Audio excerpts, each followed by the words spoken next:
கடவுளுக்கு சாதாரண மக்களுடைய அறிவுக்கு தக்கவாறு கடவுள் வணக்கத்துக்கு ஒரு உருவத்தை கற்பிச்சாங்க பாருங்க. முகம், கை, காலு அதெல்லாம் வச்சு கடவுளை வணங்குறதுன்னு. இதே பழக்கமாயி கடவுள் என்று எண்ணும் போதே மூக்கு, முகம், கண்ணு, காது எல்லாம் இருக்கக்கூடிய கடவுள் தான் நிக்குது. அதனால அந்த உருவமற்ற எங்கு நிறைந்த பிரபஞ்சம் முழுவதிலும் கலந்த இருப்பு நிலையாக உள்ள ஒரு கருத்து அங்க வர முடியவில்லை.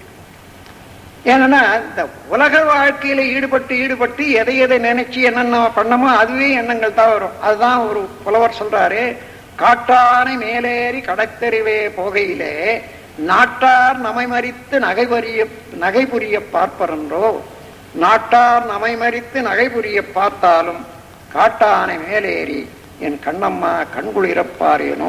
அதாவது காட்டானை மேலேறி என்ற போது இதில் நீங்க சித்தர்களுடைய நூல்கள்ல அப்படியே எடுத்துக்கொண்டு பார்த்தா அது அர்த்தம் வராது. அதை பிரிச்சிடணும். காட்டான்னு சொன்னா அரூபின்னு பேரு இருக்கிறான். அவன் புலன்கள் மூலமாக ஆப்பட மாட்டான், தெரிஞ்சு கொள்ள முடியாது என்ற போது அதுக்கு காட்டான் என்ற ஒரு வார்த்தையை கொடுத்தாங்க.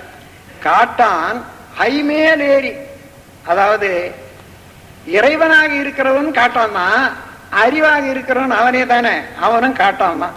காட்டானாக உள்ள அறிவானது, அருவியாக உள்ள அறிவானது ஐமேலேறி 5 புலன்களையும் தாண்டி அதற்கு மேலாக போய் கடைத்தெறிவே போகையிலே, கடைநிலை என்று சொன்னால் பிரம்மன் தான்.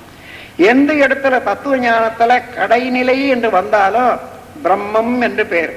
முற்காலத்துல எல்லாம் பண்டமாற்று முறை இருந்த போது ஒவ்வொரு கிராமத்துக்கும் கடைசியில ஒரு வீதி வைப்பாங்க. எந்த பொருளும் தேவைக்கு மேல உள்ளதை அங்க கொடுத்துட்டு தேவை உள்ளதை மாத்தி கொண்டு வர்றதுக்காக அதுக்கு கடை வீதி என்ற பேர் வந்தது. அதே போல பிருத்திவி, அப்பு, தேய், வாயு, ஆகாசம் என்ற பஞ்சபூதங்களாக உள்ள இந்த பிரபஞ்சத்துக்கு கடைசியாக உள்ளது என்னன்னா இதெல்லாம் தாண்டி உள்ளது பிரம்மநிலை, சிவநிலை, பூரண நிலை. அதற்கு கடைநிலை என்று பேர். அதனால்தான் நீ கடை தேர்வியான்னு சொல்லுவாங்க. அது நீ உனக்கு ஞானம் உண்டாகுமா என்ற ஒரு எள்ளி நகையாடுவது போல. அதே மாத்திரம் இல்லாத ராமலிங்க சுவாமிகள் கடை விரித்தேன் கொள்வார் இல்லை என்று சொன்னாருன்னா என்னமோ எல்லாரும் என்னமோ அவர் ஞானம் என்ற கடையை விரிச்சதா சொல்றாரு. கடை என்றால் பிரம்மம்.